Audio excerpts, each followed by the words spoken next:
Olá, marujos, tudo bem? Hoje continuaremos os comentários às questões do concurso para professor de filosofia do Instituto Federal do Piauí de 2014. Essa é a segunda parte do vídeo.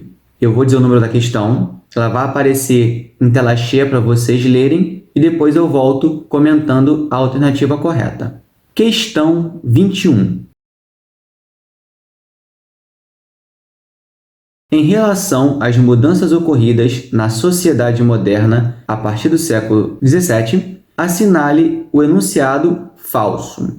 A resposta correta é a letra C. O aparecimento do sujeito do conhecimento conduziu ao fortalecimento do realismo, porque em todo conhecimento há sempre um sujeito que conhece e um objeto a conhecer. Por que isso é falso? O problema está no fortalecimento do realismo. No período moderno, o que existiu foi o fortalecimento do subjetivismo. É o sujeito que projeta-se na interpretação do mundo. Então, o que se destacou no período moderno foi a subjetividade e não o realismo. Questão 22. A primeira sistematização da área da filosofia, conhecida como estética, ocorreu. Alternativa certa, letra C, no século XVIII, com a estética de Baumgarten. Essa é uma pergunta, né? É uma questão decoreba. É uma questão de você aprender, né, quando você tem aulas de estética na Faculdade de Filosofia, que o primeiro livro com esse nome estética, né, criando essa disciplina, né, da filosofia estética, foi o livro do Baumgarten. Tiveram outros livros comentando a arte e o belo antes? Sim, tivemos, mas o Baumgarten foi o primeiro a criar, vamos dizer assim, a área da filosofia estética. Questão 23.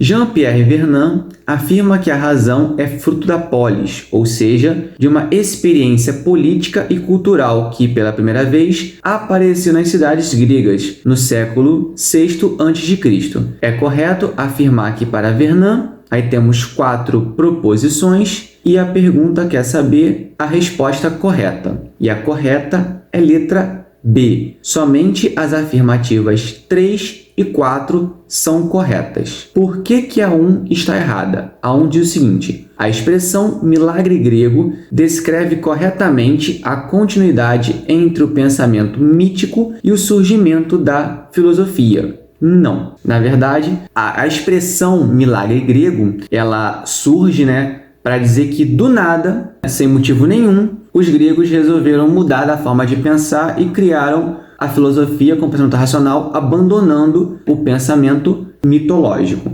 Só que essa teoria hoje não é aceita e o que se percebe é que existiram uma série de fatores históricos e culturais, como, por exemplo, a criação do alfabeto, o fato das grandes navegações naquela região, o fato da democracia ter surgido, o calendário. Foram vários fatores que juntos culminaram no surgimento da filosofia e nesse apogeu das cidades gregas como a cultura dominante da Europa, né, do Ocidente naquela época. Então, essa expressão milagre grego, ela é inadequada. 2. A filosofia é a principal causa da urbanização crescente das colônias gregas a partir do século VII a.C.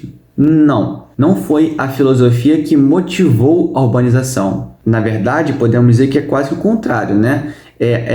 A urbanização das cidades-estados, né, gregas que facilitaram a filosofia devido ao contato, né, de múltiplas pessoas, né, e o diálogo entre elas. Então não foi a filosofia que motivou a urbanização. Tem até a 5, perdão. Então a 5 também está errada. O aparecimento da filosofia permitiu aos gregos o desenvolvimento de novas tecnologias que incentivaram o desenvolvimento econômico das cidades gregas. Também filosofia não ajudou no desenvolvimento de nenhum tipo de novas técnicas, né? Não foi esse o propósito da filosofia para os gregos. Então, 1, 2 e 5 erradas, e por isso a alternativa certa é a letra B. A 3 e a 4 estão corretas, eu não vou comentar porque estão certas. Questão 24.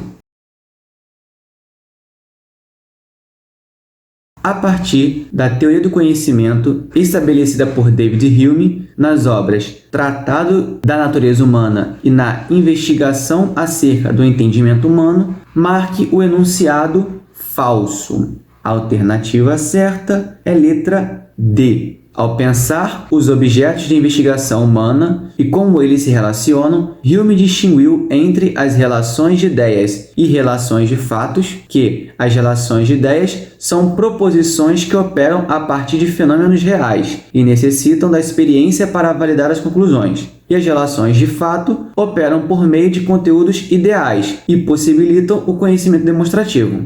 É exatamente o contrário. As relações de fatos é que operam a partir dos fenômenos.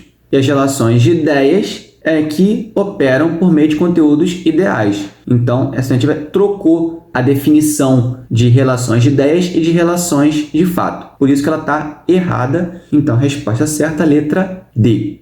Questão 25.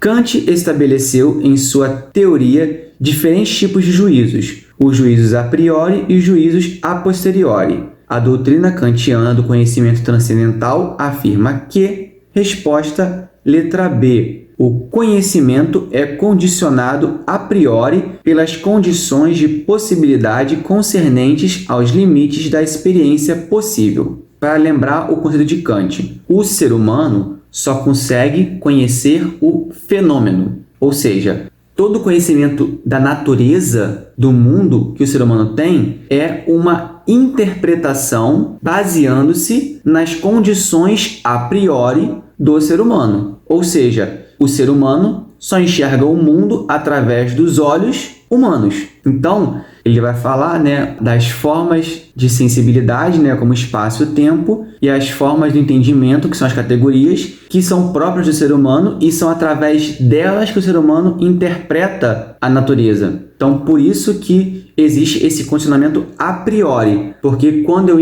eu examino a natureza, eu já examino com a razão humana, com a mente humana, com as suas características humanas. Questão 26. De acordo com as reflexões de Alexander Baumgarten, Immanuel Kant e Hegel, realizadas no âmbito da estética, assinale o enunciado falso. E a resposta falsa é a letra D. Apesar de Hegel valorizar o trabalho realizado pelo ser humano, ele ainda se manteve dentro do esquema mental das filosofias do século XVIII e XIX, que postularam que o belo criado pela arte é inferior ao da natureza, onde estaria a beleza perfeita do espírito absoluto. Exatamente ao contrário. Para Hegel, o belo criado pela arte é superior ao belo da natureza, porque para ele a criação do espírito humano é superior à natureza, e como a arte é criação humana, ela é superior à natureza. Então, a alternativa correta é a letra D. Questão 27.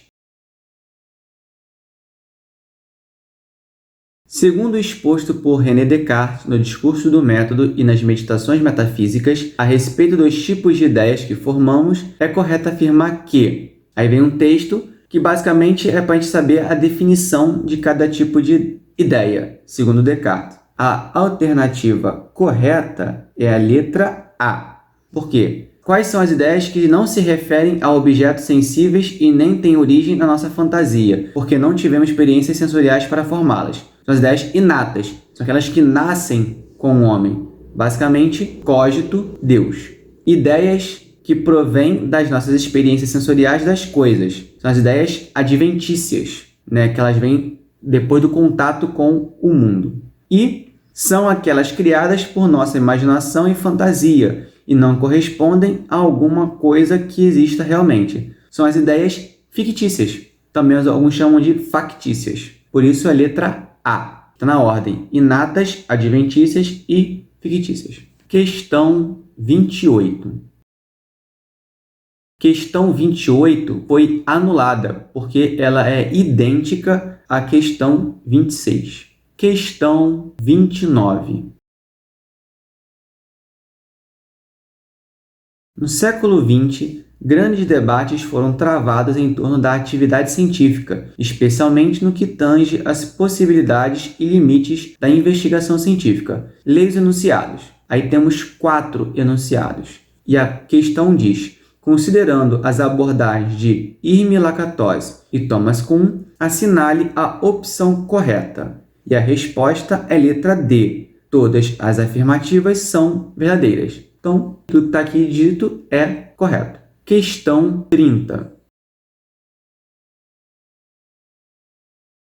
Montesquieu, no Espírito das Leis, propôs a tripartição dos poderes do Estado. A Constituição brasileira, em conformidade com essa teoria, aí vem as alternativas, e a resposta é letra C. Separou os poderes executivo, judiciário e legislativo. Só para contextualizar, Montesquieu tem a famosa frase, só o poder freia o poder. E ele, nesse livro, nas das Leis, ele vai dizer que é importante uma divisão dos poderes e a autonomia de cada um desses poderes para que um fiscalize o outro, um controle o outro e ninguém tenha um poder total para se tornar um tirano. E o Estado moderno adotou, de modo geral, essa prerrogativa, essa concepção política. E no Brasil, nós temos a independência dos poderes, o executivo, o judiciário e o legislativo. Então, resposta, letra C. E assim, a gente encerra a segunda parte sobre as questões desse concurso. Aproveito para convidá-los para se inscrever no nosso canal no YouTube e nos seguir no Instagram, @blog Nau dos Loucos. Tchau!